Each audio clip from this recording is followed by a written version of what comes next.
All right, everyone. I am fortunate enough to be pause. Lucky or Maxime? Maxime. Maxime 𝐾𝐨𝐽? 𝐶𝐭. You don't have to say the last one. It's No, Maxime is good. Maxime 𝐾𝐨𝐽. Yeah, that's good. Maxime 𝐾𝐨𝐽. Yeah, And we'll just say Maxime. yeah. Cool. All right. All right, everyone. Today we're fortunate enough to have Maxime on the podcast. Danny and I interviewed with him about a year ago, and we haven't been doing interviews since. And I told him, I was like, the first interview we're going to do is with you because I feel like we have similar ideals and thoughts in terms of how we coach our clients. And I'm very curious to get into this conversation with you and learn more about how you work with your clients. But first, why don't you tell our listeners a little bit about yourself, Maxime? Yeah. Well, first off, I want to say massive thank you for having me on the episode and for being a man of your word. I appreciate that. It was really cool to see your email. Who I am, just people, my clients call me Coach Maxime. We've helped transform over 600 people. I've been vegan for 9 years. I've done, countless, like over 25 triathlons. I've done bodybuilding, powerlifting, played basketball on the collegiate level. I've cycled from Vancouver to San Francisco to raise money for cancer patients. And a lot of what I do now is centered around some my previous life experiences, which were lost my ex-partner to breast cancer. And so plant-based lifestyle was a big part of our healing journey. And so now I'm just on this mission to help people not be in that position, which can easily be prevented through a plant-based lifestyle, an active lifestyle, stress management, sleep, and all of that. So that is who I am in a nutshell and where the direction that I'm heading in. Right on. Active lifestyle, stress management, and whatever position someone finds themselves in, you want to make sure that on the other side, they're the healthiest or next best version of themselves when you work with your clients. Absolutely. And that they're equipped for life after, right? They have a good understanding of like how they can manage their health and their body so that they can, the analogy of like an asset versus a liability, right? That your body is an asset and your health is an asset to the rest of your life. That's a very interesting point. Your body is an asset and your health is an asset for the rest of your life. When you mention liabilities, what comes to mind for you? Well, like having limitations, physical limitations, right? Like you can't bend down and touch your toes. Like there's certain movements that you can't perform. You can't go for a run or a bike with your kids. You get injured if you turn too fast, right? So having your body being able to be mobile and to be able to perform various exercise that just allow you to live life to the fullest. And from a health standpoint, that you have the energy to operate all day without having to rely on 10 coffees and sugar, where your gut health is in a place where you don't feel terrible after every single meal, where you're able to get good quality sleep, that your hormones are great and you can have great sex with your partner, right? Like all these things functions properly so you can just live your best life. Yeah, for sure. But what got you interested in being healthy and fit, and what got you interested in going vegan? Yeah, so I'll go with the vegan part because that's the one that's been the longest. It was 9 years ago. I actually used to be a bro bodybuilder. So, the typical 12 eggs for breakfast, 3 chicken breasts every 2 hours for 5 to 6 meals a day, rice and broccoli and hot sauce. And I was brought on by a friend into an agency for a modeling agency. And she saw me and I was bulking. I was 240 pounds. I was like really big at the time. And I was like at the peak phase of my chubby cheeks. And she was like, I see something under those cheeks. Like, I feel like you have like a jawline. I was like, if you lose some weight, we'll do a photo shoot, see if you can work in this industry. And I was prepping for a WBFF for fitness modeling uh, competition. So I was like, cool, I'm going to lean out anyways. So, might as well lean out and see how it goes. Lost some weight. My jawline kind of appeared and she was like, oh, let's do a photo shoot. Did photo shoots, started booking jobs. And because I was 6'4", I fell into the high fashion frame and not the commercial, which is like walking on runways and all the people that you look at on magazines are like, these guys are skinny. They look weird a bit, but they're considered models. That was me. So she wanted me to get skinnier because I was still really muscular but lean, but I couldn't fit in any clothing. So I was like, you know what? Like I've done bodybuilding and all that for several years now. I've done powerlifting. I'm like, let me just try something different. And she's like, I need to get skinny. So I went on Google and I Googled like, what's going to allow me to get skinny?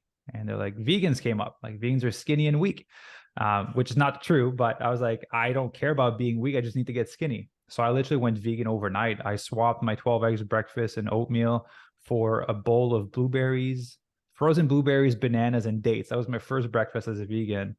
And then stuck with it because I was very determined to lose the weight to fit into the clothing. And that was 9 years ago that I made that transition. And as I progressed, like I felt so good. Like my energy was good, my sinuses cleared, and I didn't even know my sinuses were blocked my whole life. Because that was my normal, and then they cleared up, and I was like, I can breathe, I can think more properly. My digestion is great. I'm like, this is magical. Did some more research, and then watched Forks Over Knife, which kind of like sealed the deal for me. Which, you know, fun fact, I got to interview Rip Esselstyn like a month ago, and I was like a highlight. I was like, man, he's a guy that made me transition like so long ago. So it was really cool. But that was how I became vegan. Felt really good, stayed, and then we are where we are now. What got me more interested in the health aspect, because originally it was purely for like vanity reasons, because I just needed to get skinny so I can model, right, and fit in the clothing.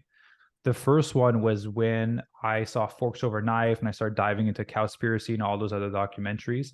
And at the time, my grandfather had been diagnosed with cancer. And then I was watching all these documentaries, and there was this huge correlation between eating, you know, animal products and cancer. And I was like, oh my God, I was like in my parents' face, I would say very aggressively of like, I don't want you guys to die. Like you need to transition like right now. And unfortunately, I ended up losing my grandfather to cancer, and that kind of just solidified for me even more because I knew how he was eating and I knew the lifestyle he was living. So I was like, man, this is the way to go. And then several years later, met my ex-partner. She got diagnosed with breast cancer within 3 months of us being together. She ended up battling it for 5 years, and ended up losing her as well. And that like really resealed the deal for me of like when she was vegetarian, when she went plant-based, like huge difference in her inflammatory markers and the size of the tumor cells. And I was like, this is the way to eat, right? When you're sick, it's harder to come back from it. But in terms of prevention, like if we can address it before it ever gets there, like this is, I believe wholeheartedly with science and through personal experience, that this is the way to eat to greatly reduce your risk, right? Doesn't eliminate the risk 100%. It's just like a seatbelt when you're in your car. Like doesn't mean you're not going to die when you have a seatbelt, but you greatly reduce your risk of it. And so you might as well put the seatbelt on. And so that's what got me into the health spectrum of eating plant-based and veganism. Okay, so it started for you purely for vanity-based reasons, Yeah. and then out of nowhere you realized that you were feeling healthier and your performance was improving, training-wise, I assume. Yeah. And then you realized, well, this is kind of almost a golden ticket as far as not bulletproofing yourself. However, it's say a seatbelt that keeps you safe and prevents you from getting sick or helps you get on the other side of things when things are going wrong health-wise. Mm-hmm. Yeah. And you stuck with it and you dug into it more and more as far as whole food, plant-based eating and making this a lifestyle. Yeah, absolutely. Yeah. It's been a game changer since I transitioned. Nice. Yeah, it's a nice tie-in there, Maxime. And can you tell me what inspired you to start working with others and coaching? Yeah, of course. So actually I started fit vegan coaching when COVID kind of hit. I was working my corporate job, and that was before COVID. They were bad leaders. They made bad financial decisions. I was the last person hired. They're like, hey, you have to go. I'm like, man, I got a company car. Like I'm paying for like cancer treatments every month. Like, I'm just taking my job. And I was like, how am I going to pay for those cancer treatments? He's like, it's business, right? And so it got me really upset. I was like, you know what? Like I'm done working for someone else.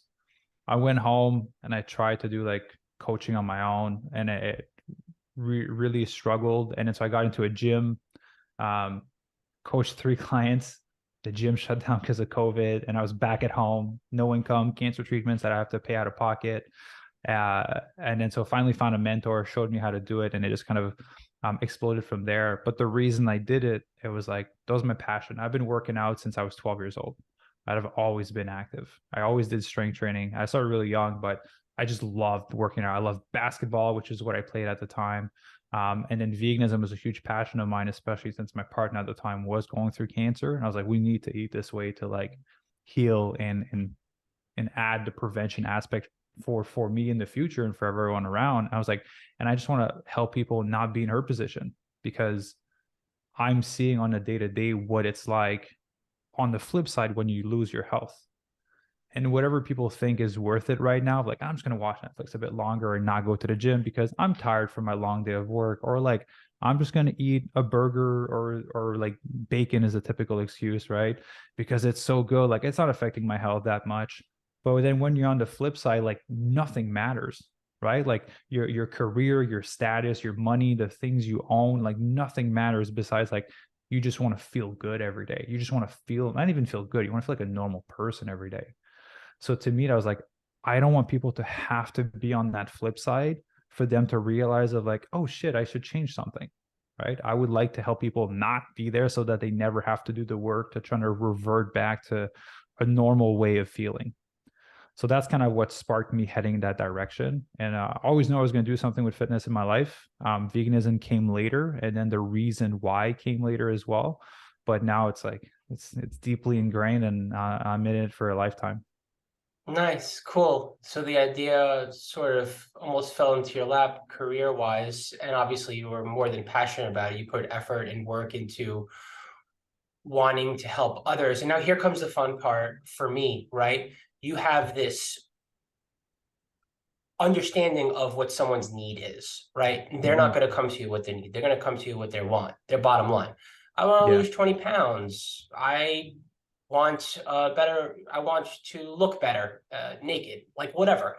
They have almost, I would say, I don't know about you, but the clients that come to us, technically, I would say like what, maybe more than 50% of the time, it's vanity-based reasons, and the other 50% of the time, it's only a small portion of it is health-wise and like the higher needs for someone to do this in a sustainable and healthy way. So how do you get them there and while still giving them the buy-in, like what they want and versus what they need? Yeah, it's a great question. So how we do it is just being totally upfront on the initial call before they come into the program of like, hey, we will help you lose the weight, but here is the mission as to why we're doing this. We make sure we iterate the mission to everyone. We read it before every team meeting, group calls, like all the time, so people know why we're doing this. And so they're very aware of what they're getting coming into it. So just managing expectation, right, as a coach is something that's really important. And so we use the weight loss as a metric to measure progression, right? So that they know like, hey, I am making progress and I'm heading in the right direction. And by default, by making them eat whole food, plant-based, I know that the disease proofing is taking place. And then via our one-on-one conversation, via our group calls with members, and we educate them about the rest, right? Stress management, importance of sleep, gut health. Like we had Dr. B come and speak to our members like maybe like a month and a half ago. It's just like education is a big part of getting people to understand why they're doing the things that they're doing. And so, yeah, managing expectation, education, and then a lot of things kind of happen by default, right? Because you can do like, just say like macro-based coaching, but if you don't educate people on the right types of food to eat, like they could eat shit food, hit their macros, and like see some results. They wouldn't feel great. Their gut health would be all out of whack. But just by the food that we're giving them through the meal plan, I know that everything is taken care of if they follow that. All right. So that's kind of how we do it. It's like it happens under everything without putting a big emphasis on it. There you go. So you sneak all that stuff in and you're still obviously focused on their bottom line, because if they're not getting those results, then they're probably not going to stick with it. And that's where I want to pivot the conversation a little bit to right now is when you want to get their client their bottom line results, the whole reason why they initially signed up for you, the thing that's going to keep them there long term. Yeah. Oh, okay, I lost whatever, 5% body fat. I put on 10 pounds of muscle, whatever their goal is. Now, they're obviously going to have a timeline for that because that's the way goal setting works. And they're probably going to tie it into your program, no matter what you try to do to navigate them. So let's say your program, for argument's sake, is 3 months, and they want you to promise them that they're going to, say, lose 10 pounds in 3 months, and it's like month 2 and they've maybe lost 5 pounds. You know they ain't going to lose 10 pounds. And Yeah. there's all sorts of things that you have to start coaching them on in terms of what they're doing to make a real change and make it last. How do you have that conversation with your client where the goalpost is going to start to move and the goal itself is changing? Yeah. And I knew we were going to talk about this today. So I was trying to think of like if I had one answer for all of it, but it's very like situation dependent, right? And so if I grab that example, like we have a few people like that right now, is they came in, but they were severely under eating and their gut health was out of whack. And so it was like, well, our priority is health first and then body composition second. Right. So I was like, okay, well, we need to get you healthy before we get you to that lower fat loss. First of all, we have no wiggle room calorie wise for us to do anything. So we need to reverse diet first before we go into a fat loss. And then we need to address your gut health to get you to a position where you're not freaking craving sugar all the time. Right. Let's get you to a good place. And so the initial call from that we have with people until they come in the program, and then we have the initial conversation with a coach, we're just honest, like, hey, you want to lose 10 pounds in those few months. Well, here's the reality of where you're at. If you were in this position where you've been overeating, it's almost better for people to be overeating when they start, right? It's so much easier to create a deficit. If you've been overeating and your gut health was in the right spot, then like, hey, we can make this happen. But the reality of where you're at is we need to reverse diet for 3 months and we need to get your gut health in check first. Right. And if you don't want to do that, like I at the start, like, hey, I'll refund you your money. Like this is not a good investment for you. But let me be honest with you, anyone else that takes you on would be doing you a disservice because you're not in a position to lose weight. You're going to be starving yourself and be severely under calorie. You're not going to be addressing the core issues that are causing you to be in the position that you're in. Like, I'll give you money if you want to, but know that anyone else that takes you on board will be screwing you over because you're not in a position for fat loss. So just being honest with them. And so if they start, and let's just say we tell people lose 20 pounds in 3 months. So if they start and they're at like 5 pounds at month 2, but it's because of lack of compliance, then we'll just have the conversation with them of like, hey, like if you would have followed, like we would be more likely to be there. And so due to low compliance, we're going to need a few extra months to get you to that position. Right. And we always paint the bigger picture for people. Like the minimum to work with us is 6 months. Right. Because our big promise is lose 20 pounds in 3 months, and then we'll reverse diet you so you have a sped up metabolism to maintain the fat loss after. I don't want to do a fat loss for someone and then they don't reverse diet after. Most people can't do it on their own because they don't have like the emotional control to like not go over their calories in a reverse diet where you have to be slow and steady. And so we always do 6 months. We do 3 months of fat loss, 3 months of reverse dieting. And then after that, they're in a better position than if it was just like, hey, you're eating 1,300 calories, go off into the world, figure out how to go back to eating like a normal person. Like it's not serving them. So we always tell people like, we're not going to just do a fat loss together. If that's the case, like we don't want to work with you, right? Like you have to be ready to do it right. So it does limit the amount of people we get to work with, but the people that we work with are ready to do the actual work. And then once they leave, they're set up properly. So that's how I would handle it. If it's a compliance thing, then just being honest, like, hey, it's a compliance issue. Like, I'm not a magician, right? I'll guide you on how to get there, but I can't make magic happen. And if it's a health thing, we'll be like, hey, we need to address the health components first. And how we frame it, if it's not a compliance issue, if it's not a health issue, and you know as much as me, like some people's body react really weirdly sometimes. Like calorie deficit sometimes just doesn't cut it, right? You're trying to go a little bit deeper. And they're not losing. So we always tell people like, if you don't lose the weight by the amount of time that we agreed on, we'll continue working with you for free until you lose the weight. And so like if they're compliant, they're doing everything, they're following the game plan, they don't hit the number, then we'll continue working with them for free until they hit their goal, basically. But just knock on wood, that has never happened. It's usually a compliance issue that happens because we get their weekly check-ins, like we are able to track everything. Or it's like, oh my God, like you're coming in eating 900 calories and you want to lose 40 pounds. I'm like, I can't go anywhere with 900 calories, right? Like that's my breakfast. So we need to reverse diet them to put them in a good spot. Understood. Okay. Making sure the goal is realistic, assessing compliance, focusing on the things they need to do to make sure that their body is going to change. You mentioned gut health. Can you give me some other things that you focus on to make sure that they can get to a place where they are able to achieve results where compliance is not an issue? Yeah, of course. So we have our in-house holistic nutritionist. So I don't personally take care of the nutrition.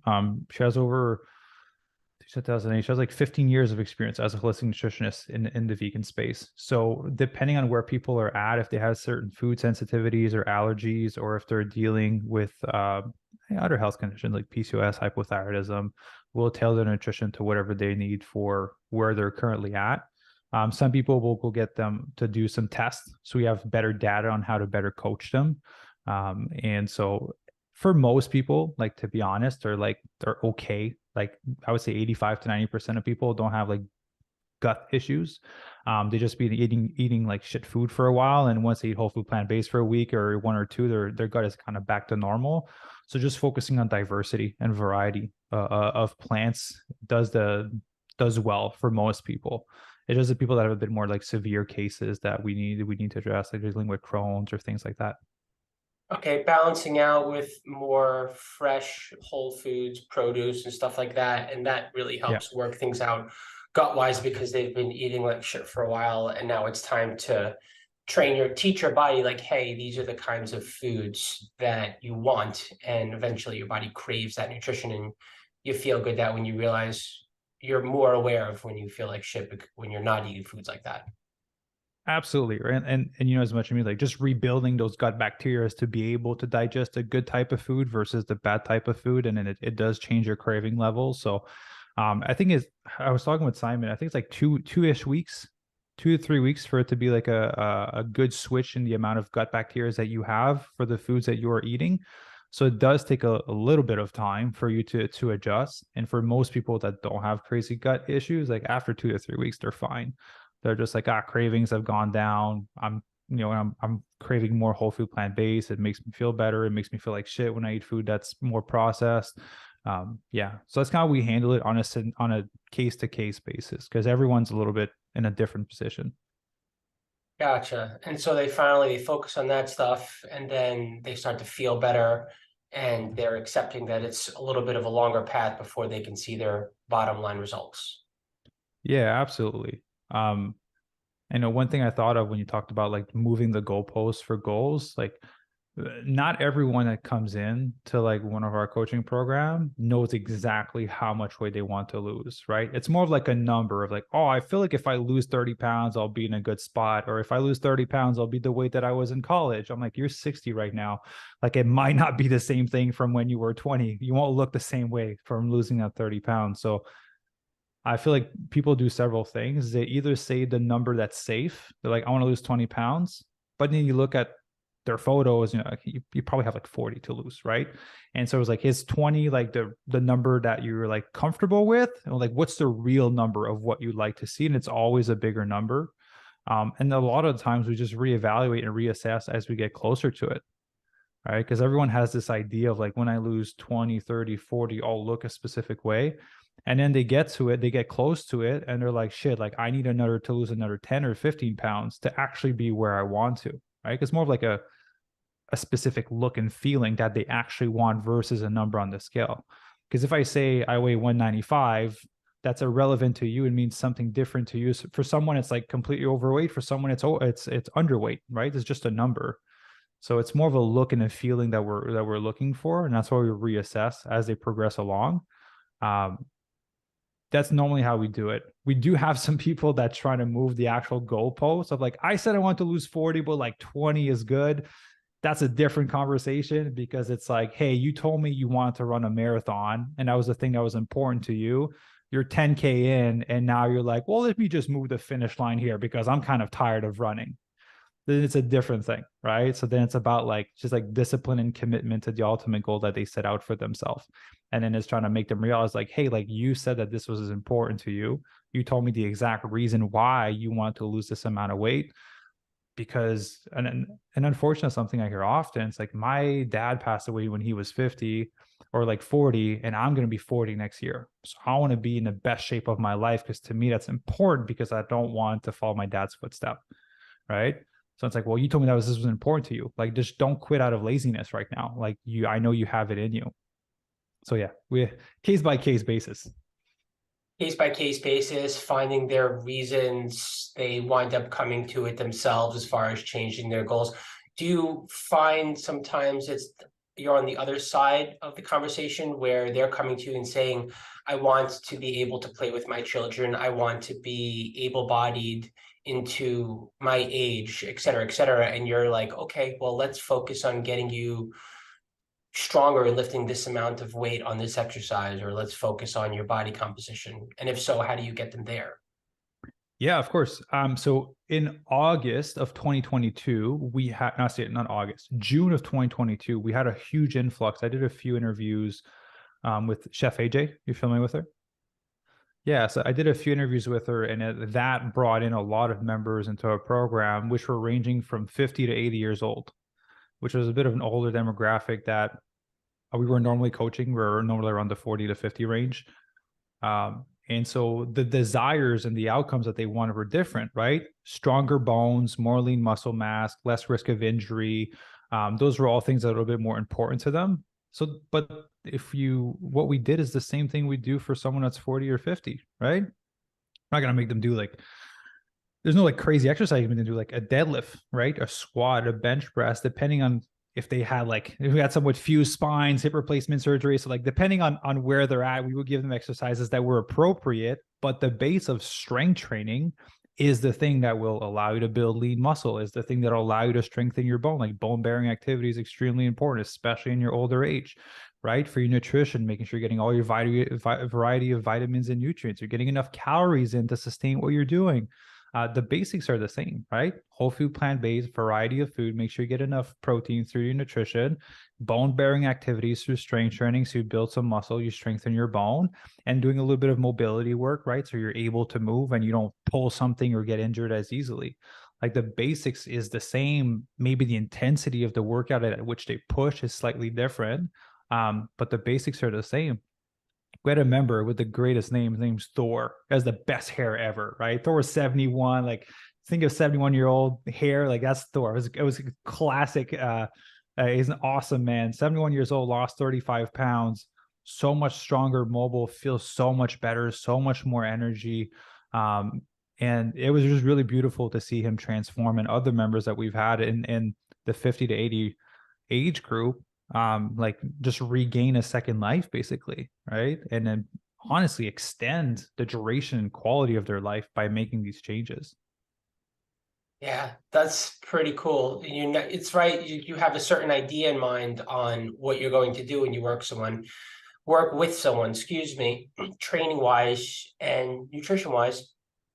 And then you realize that people come in all types of shapes and sizes, and you wind up guiding them, and you wind up coming full circle with not only helping them feel better from the inside out, also sometimes shaping their goals on the outside, right? How strong they can get, how mobile they can become, how their energy levels can help them gain the body composition that they're looking for.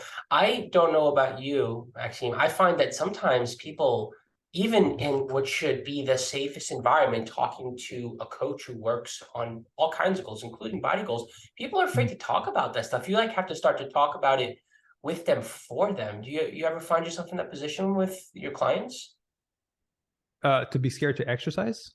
No, to be scared to talk about their body goals. They're almost ashamed of the fact that because they're not there, that they want to go for it. There's something wrong with focusing on body composition. They should try to shape themselves in another way to be able to get there. Does that make sense? Yeah, it does. I've honestly probably have encountered that only a few times. The conversation I had with people before coming into the program is they always laugh about it. It's a bit of a superficial goal, but I like to lose 20 pounds. Right. There's always a little bit of joking to it. But yeah, you're right. There's a bit of not I don't think ashamed is the right goal, but it's just I know it's superficial, but it matters to me. So, I'd like to hit it. And there's nothing wrong with that, right? It's important for you to feel confident in your body. And to just, get up in the morning and be like, yeah, I'm ready to crush this day. I feel good in my body. I look great. I'm ready to conquer today. And that doesn't always look the way that society will portray it to be. right? Like a big one is like getting a six-pack for men, right?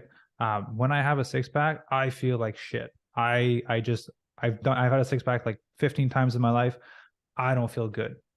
When I'm at like 12, 13% body fat, I feel like the Hulk and I can lift anything.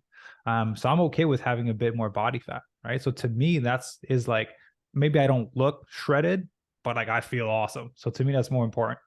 And so for the members we get, I don't typically tend to attract people that want to like look shredded or have like see veins in their stomach, for example. They're more like, I want to be healthy and feel good. So their weight goal is more to get them to that place where they feel awesome and they're confident. But I don't really have anyone coming in that's like, I want to be on the cover of a magazine. It's not my field of expertise too. So I'll admit that. Fair enough. Cool. Yeah. I feel like it can get tricky sometimes getting people to where they want to be, where they're embodying whatever goal they're chasing, essentially. In that conversation, like you said, it can be they approach it in a joking kind of fashion, or a way where they're not feeling confident that they can make it there, right? So it almost becomes a self-fulfilling prophecy, excuse me, and they get stuck in this, not necessarily downward spiral, however, this circular thing where they're not really there yet mentally and mindset wise, and it can affect their habit and routine, or their ability to get into habits and routine and be adaptable. Yeah, that's a great point. I think, and I have a funny story for you to confirm that, like, people's lack of potentially belief in themselves that they'll be able to follow through, I think, is the biggest limiting factor, right? I think that people know if they work with you or I or other coaches that they will get results, right? But as you tell people, is find a coach that you align value-wise with and with their approach, work with them, right? Trust the process. If they're in business and they have good results for members, they'll be able to get you there if you trust the process. Just make sure you align value-wise with them and with the coach. What we did at one point, because like we really wanted to show people that like we know what we're doing, we told them, if you come into the program and you don't see the results that we agreed on within the time frame, I'll double your money back and give it to you. And to me, I was like, that's the best policy ever. Like, hey, if you come in, you invest $2,000, I'll give you $4,000 if you don't see your results. And that was counterproductive, because what ended up happening is people were like, holy shit, these guys are certain of their stuff. I don't know if I'll be able to follow through. And so we had to change that and pull it back, because it was counterproductive. People didn't want help, because like we were so certain that we can get people transformation, and we are, that I was willing to double their money if it didn't work. And so to them, it was like, am I going to be able to follow through on this? And so working on people's self-belief in terms of like taking action is something that we've seen to be very valuable before they come into the program and after they're in the program. Yeah, and that's a game changer. And one thing I've shared that's helped a lot of people, and I'd love to share it here for the audience, is realize that you've done harder things in your life than work out and eat healthy food. Right? You probably are raising a kid. You probably graduated from university. You probably went up the ladder at your work. Like you've done harder things in your life than work out 3 to 4 times a week and watch your nutrition. Right? Like it's peanuts compared to all the other things that you've ever done. And so knowing that, by default, you have the ability to follow through on it. Right? And so like, know that you have the ability to do it. And usually it tends to give people a little bit more of self-belief of like, yeah, I can do this, right? Like I went through 5 years of university, and I studied when I didn't want to, work out when you don't want to, right? I showed up for class when I didn't want to, right? Like meal prepping, there's so many correlations, but you have the ability to do it. And that tends to help people have better self-belief in themselves that it can actually follow through. Yeah, the money thing is a funny one. Yeah. I tend to call people out on that too. Sometimes I'll just straight up go after them and be like, you're paying for this, do it. Or I'll be like, what does the money even matter, right? Like, why are you here? Pretend that money doesn't exist. That's the transactional thing. You're here because you want something, right? As opposed to worrying about the clock ticking, or they looking at that. It's funny, psychology is a very interesting thing when it comes to limiting factors. When someone winds up finding themselves in worry or unintentionally creating excuses for themselves because they haven't done what they want to do. So it's you think when you start working as a coach that it's going to be as simple as, here's a program, do the programming, I will adjust the programming if it doesn't work for your lifestyle. And then you realize this is a person, this is an adult, there's a lot of layers here.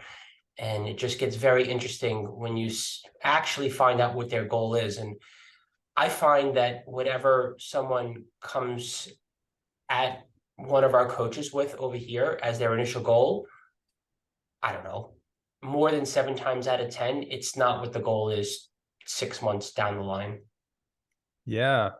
Yeah. And you're right. Like when you get into coaching, you think it's like training, nutrition. Like, I don't know if those ratios are right, but I would say like coaching is 10% training, 10% nutrition, 80% psychology. That's all it is.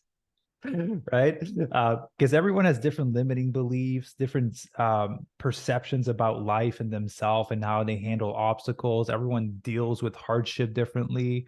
And I just did a live with my coach on Instagram. We talked about this, and it was, and I know you're going to connect this for nutrition. When people start a transformation process, I feel like it's the only area of life that people think it's going to go smoothly.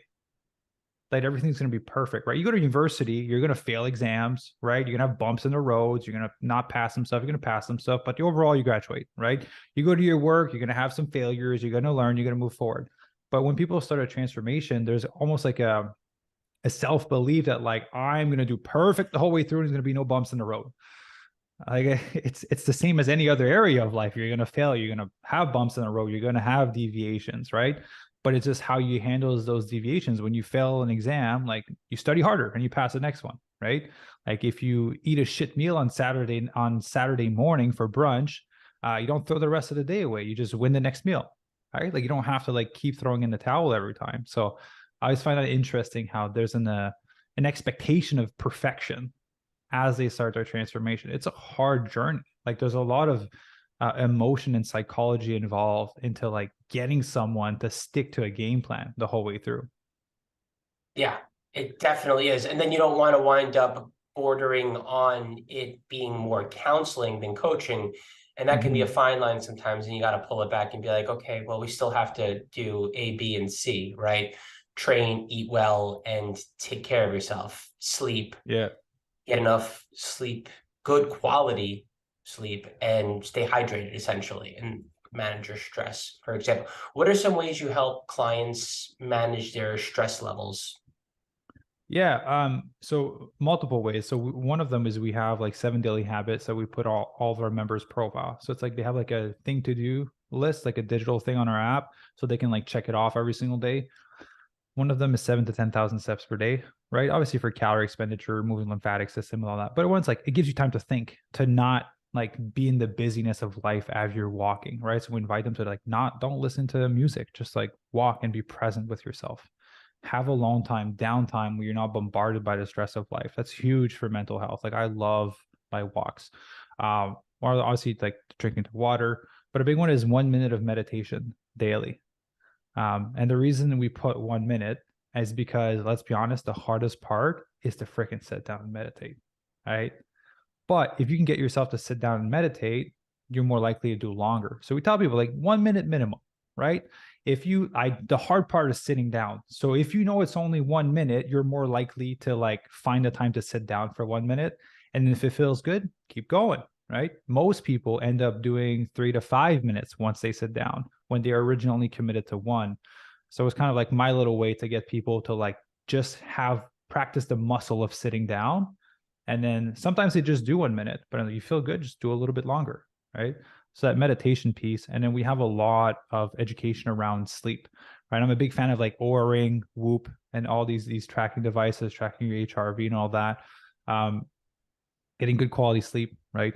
Blue light blocking glasses, cutting out TV a few hours before bedtime, room temperature, all these things, just to improve the quality and the amount of time you're in bed. Like if everyone just did that, you know how many bouts of anxiety and depression would go away? Do you know how better you would feel every single day? How much more energy you would have? How much less stress you would have in your life? How many bad decisions you wouldn't make because you're in a responsive state versus a reactive state? Like there's nothing that beats sleep. There's no pill or drug in the world that'll ever beat that. So we're trying to put an emphasis around that for our members, because if they get a good night of sleep, it's easier to make better decisions for nutrition. There's less cravings because your body's not looking for that quick fix of energy. You don't drink as much coffee. It doesn't make you less angry. It doesn't make you as much anxious. And it's like a whole vicious cycle if you don't get good sleep. So that's kind of how we deal with it, is like the steps, the 1 minute meditation, and putting an emphasis on sleep. I like that small daily bite-sized habits where before you know it, they're investing more and more time, like the 1 minute of meditation. It's like showing up and you're likely not going to sit on the bench. You're going to go into the gym and work out, but you have to get there first, for example. Yeah. So yeah, that's pretty cool stuff. And the other thing that I struggle with is the higher power, like, what am I trying to say here? Excuse me. Let me get my words. You know, the things that are going to promote health that people can do to take control of their health, right? Sleep, hydration, this and that. Sometimes it's not enough, and sometimes they're coming from a place where they need other kinds of help, whether it's medication or this or that. And there can be like this sense of guilt that they still need those things. And sometimes there's also a fear of stepping away from them. So it's kind of like that gray area where you have to make sure, like, hey, whatever you need is okay, and you can still get healthier. However, there is this other side of the equation where you could potentially step away from medications or supplements that are helping you without judging them for the supplements and medications that they still may need to take for perhaps even the rest of their life for all kinds of reasons. And that's kind of this weird space where I want to come on in and weigh in on how we must look as a community, because when it comes to vegans and whole food, plant-based nutritionists, and this and that, we take a holistic approach, an organic approach, and we say, like, hey, food heals. It's not the end all be all. However, there is a lot to benefit from it. So it's a longer conversation for a different day, but definitely something I'm curious to hear your thoughts on. Yeah, for sure. I definitely dealt with that a few times. So I'm a big fan of naturopathic doctors because they approach things from a holistic way. I am not a fan of, I say not a fan, because I have a lot of them in my program. I have a lot of doctors in my program because they want to learn how to fuel themselves properly. So I love every doctor, but normally I would say go see a naturopathic doctor that will be able to provide you guidance outside of the medical, like outside of the medicine realm, right? In terms of like pills. And that will be a little bit more open to being like, hey, you're changing your nutrition or you're doing all of these things. It might be a good idea to step away from these medications. A traditional doctor is a lot less likely to do that, and a lot less likely to be open to the holistic point of view and the importance that nutrition plays into your health, because like there's not a massive curriculum of nutrition education in the medical field, right? That's why we have so many doctors in the program, because they're here to learn, and because they don't get that when they go to school, right? It's very small. It's like I think it's like 5 hours or something. It's really small out of the whole curriculum. So change your doctor, right? That would be the first thing. But build a team around you that will support the values that you have, right? Like I'm not going to have a traditional doctor that doesn't align, or a doctor that aligns with the values that I have, that plant-based nutrition can play a role in someone's health. I believe there is a place for medication and surgery when needed, right? But sometimes it's prescribed too fast, in my opinion, right? So just build a team that aligns with your value. That would be the biggest thing. Like I said earlier, find a coach that aligns with your value, because you can find a coach that'll tell you to do keto and eat steak, bacon, and butter all day long, get you to lose some weight, like calorie deficit, protein, like you'll lose weight. Are you going to feel great? Is it going to align with your values? Like, no. So don't pick this person. Same thing with your doctor and your team of health professionals that you have around you. Make sure it aligns with your values. And fortunately, there's more doctors that are open now to plant-based nutrition as a form to improve someone's health and to slowly step away from medication. So I would say change your team, your health team. Change your health team and see what the possibilities are with knowing also that there's no magic quick fix to stuff. However, you might be surprised what's on the other side as you take better care of yourself holistically with naturopaths, whatever you may have access to as you change your team. Cool. Well, Maxime, it's been a pleasure speaking with you. I've been longing for this interview, and I hope that you enjoyed it as well. Can you tell our listeners where to find you? Yeah, of course. Well, first off, thank you very much for having me on the podcast show. Really grateful. I'm excited to share it. On my end, yeah, just fitvegan.ca would be the best place to find me. Just Maxime, I think S_official is my Instagram handle. Those are the main two platforms basically that I use. And I also have my podcast, which you were on with Danny as well. It's called the Fit Vegan Podcast. Those would be the best place if you want to be educated about whole food, plant-based nutrition, mindset, and how to disease-proof your life. Thank you so much for the difference that you're making in people's lives. Pleasure having you on, and I hope you have a beautiful day. Thank you. You too. All right, let's stop the recording.